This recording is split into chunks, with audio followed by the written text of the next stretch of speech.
السلام علیکم دوستوں، آج کی ویڈیو میں آپ کو ایک ایسا عمل بتایا جائے گا جس کو کرنے کے بعد آپ جس سے جو مرضی چاہیں اپنی بات منوا سکتے ہیں۔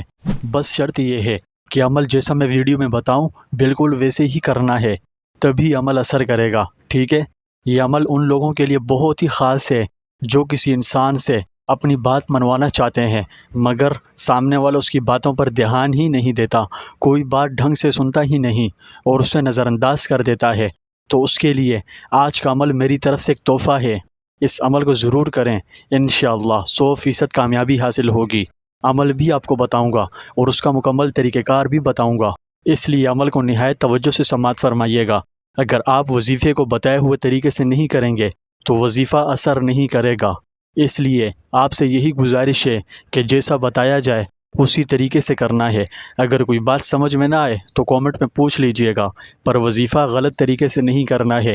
اگر کسی انسان کی وجہ سے آپ کا کوئی کام بیچ میں ہی اٹکا ہوا ہے اور آپ اس انسان کو کسی بات کا بول بول کر تھک گئے ہیں مگر وہ شخص آپ کی کوئی بات سننے کو تیار ہی نہیں ہے، وہ انسان کوئی بھی ہو سکتا ہے، آپ چاہتے ہیں کہ وہ آپ کی ہر بات مانے، نہ صرف مانے بلکہ اس پہ عمل بھی کرے، کسی بات کے متعلق انکار نہ کرے، تو آپ ویڈیو میں بتایا گیا وظیفہ ضرور کریں اور صحیح طریقے سے کریں۔ پھر دیکھیں وہ شخص جو آپ کی کوئی بات سننے کو کبھی تیار ہی نہیں تھا، آپ کو کوئی ویلیو ہی نہیں دیتا تھا، آپ کو دیکھتے ہی ایک عجیب سی نفرت کرتا تھا، اس عمل کے بعد وہ انسان آپ کے لیے ایسا ہو جائے گا کہ آپ کی ہر بات سنے گا اور فوراً اس پہ عمل بھی کرے گا، کیونکہ اس وظیفے میں بہت تاثیر ہے۔ وہ فوراً آپ کا کام کرے گا اور کسی بات کے متعلق انکار نہیں کرے گا۔ بے شک آپ ایک دفعہ اس وظیفے کو کر کے دیکھ لیں، خود ہی پتہ چل جائے گا۔ پر یاد رکھیں یہ عمل صرف جائز کاموں کے لیے ہی کریں، ناجائز کاموں کے لیے ہرگز نہ کریں، ورنہ کوئی فائدہ نہیں ہوگا، ٹھیک ہے؟ وظیفہ بتانے لگا ہوں، نوٹ کر لیجئے۔ آپ نے اچھی طرح وضو کر کے سب سے پہلے 2 رکعت نماز صلاۃ الحاجت پڑھنی ہے۔ صلاۃ الحاجت پڑھ لینے کے بعد اسی جگہ پر بیٹھے رہنا ہے اور اللہ رب العزت کا صفاتی نام یا رحمان یا رحیم 100 مرتبہ پڑھنا ہے۔ جب آپ 100 مرتبہ پڑھ لیں تو اس کے بعد اپنے دونوں ہاتھوں کو دعا کی شکل میں بلند کر کے ہاتھوں پر پھونک مار کر دم کر دینا ہے، اور اس بات کا خیال رہے کہ پھونک مارتے وقت اس انسان کا تصور کر کے پھونک ماریں جس سے آپ اپنی بات منوانا چاہتے ہیں، ٹھیک ہے؟ وظیفہ بھی مکمل نہیں ہوا، اس لیے ویڈیو کو اسکپ کر کے چلے مت جائیے گا، پورا وظیفہ جان لیجئے۔ اس عمل کو کرتے وقت اول و آخر 3 مرتبہ درود شریف بھی پڑھنا ہے، درود شریف کے ساتھ اس عمل کو کرنا ہے۔ جیسا میں نے آپ کو بتایا ویسے ہی عمل کر کے اس شخص کا تصور کرتے ہوئے اس پر پھونک مارنی ہے۔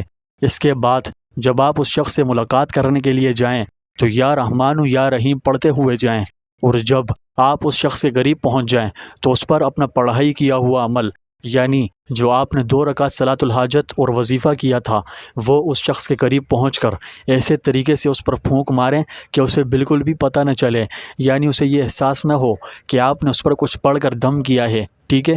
اس عمل کے بعد وہ شخص آپ کی ہر بات مانے گا اور اسے پورا بھی کرے گا۔ یہ وظیفہ بہت مجرب ہے، ہزاروں لوگوں نے اس وظیفے کو کیا اور اپنے مقاصد میں کامیاب ہوئے۔ آپ بھی اس عمل کو ضرور کیجیے گا اور مجھے بھی اپنی دعاؤں میں یاد رکھیے گا۔ ویسے تو قرآن مجید اللہ کا کلام ہے، اس کو پڑھنے کے لیے کسی سے اجازت لینے کی ضرورت نہیں ہوتی، یعنی بلا اجازت پڑھ سکتے ہیں، لیکن کچھ اعمال و وظائف ایسے ہوتے ہیں کہ جن کی اجازت لینا ضروری ہوتی ہے۔ یہ ایک خاص الخاص عمل ہے، اگر آپ اس عمل کو کرنا چاہتے ہیں تو اس کی اجازت لینے کے لیے زیادہ کچھ نہیں، بس ویڈیو کو لائک کر کے چینل کو سبسکرائب کر دیں، آپ کو اجازت مل جائے گی، ٹھیک ہے؟ میں پھر کہہ رہا ہوں کہ قرآن کی تلاوت کرنے کے لیے کسی سے اجازت لینے کی ضرورت نہیں ہوتی، یعنی ہر بندہ پاک صاف ہو کر اس کی تلاوت کر سکتا ہے، مگر کچھ وظائف ایسے ہوتے ہیں جن کی اجازت لینا ضروری ہوتی ہے۔ امید کرتا ہوں کہ آپ میری بات کو سمجھ چکے ہوں گے۔